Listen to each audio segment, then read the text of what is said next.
Genesis 37 Amplified Bible Text in Audio. Once so Jacob Israel lived in the land where his father Isaac had been a stranger sojourner, resident alien, in the land of Canaan. Two these are the generations of Jacob. Joseph, when he was 17 years old, was shepherding the flock with his brothers Dan, Naphtali, Gad, and Asher. The boy was with the sons of Bilhah and Zilpah, his father's secondary wives, and Joseph brought back a bad report about them to their father. 3 Now Israel Jacob loved Joseph more than all his children, because he was the son of his old age, and he made him a distinctive multicolored tunic. For his brothers saw that their father loved Joseph more than all of his brothers, so they hated him and could not find it within themselves to speak to him on friendly terms.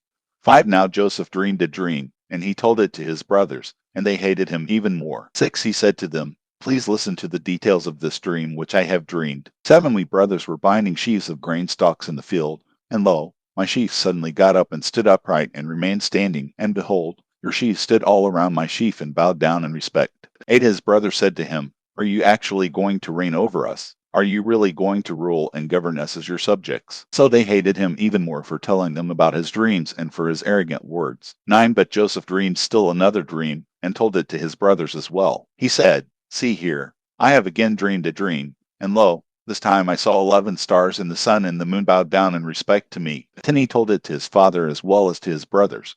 But his father rebuked him and said to him in disbelief, What is the meaning of this dream that you have dreamed? Shall I and your mother and your brothers actually come to bow down to the ground in respect before you? 11 Joseph's brothers were envious and jealous of him. But his father kept the words of Joseph in mind, wondering about their meaning. 12 Then his brothers went to pasture their father's flock near Shechem. 13 Israel Jacob said to Joseph, Are not your brothers pasturing the flock at Shechem? Come, and I will send you to them. And he said, Here I am ready to obey you. 14 Then Jacob said to him, Please go and see whether everything is all right with your brothers and all right with the flock.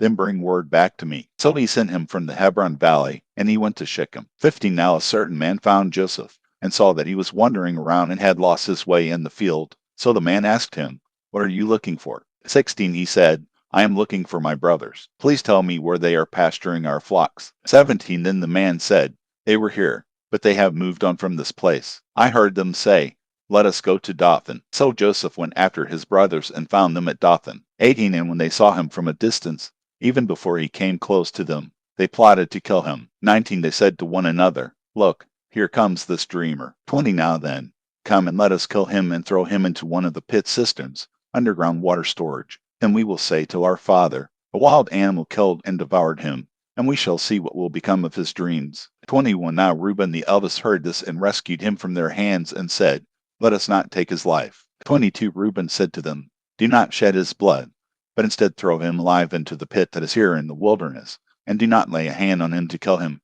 He said this so that he could rescue him from them and return him safely to his father. 23 Now when Joseph reached his brothers, they stripped him of his tunic, the distinct multicolored tunic which he was wearing. 24 Then they took him and threw him into the pit. Now the pit was empty, there was no water in it. 25 Then they sat down to eat their meal. When they looked up, they saw a caravan of Ishmaelites coming from Gilead east of the Jordan, with their camels bearing ladanum resin for perfume and balm and myrrh, going on their way to carry the cargo down to Egypt. 26 Judah said to his brothers, What do we gain if we kill our brother and cover up his blood murder? 27 Come, let us instead sell him to these Ishmaelites and Midianites and not lay our hands on him, because he is our brother and our flesh. So his brothers listened to him and agreed. 28 Then as the Midianite and Ishmaelite traders were passing by, the brothers pulled Joseph up and lifted him out of the pit, and they sold him to the Ishmaelites for 20 shekels of silver. And so they took Joseph as a captive into Egypt. 29 Now Reuben, unaware of what had happened, returned to the pit,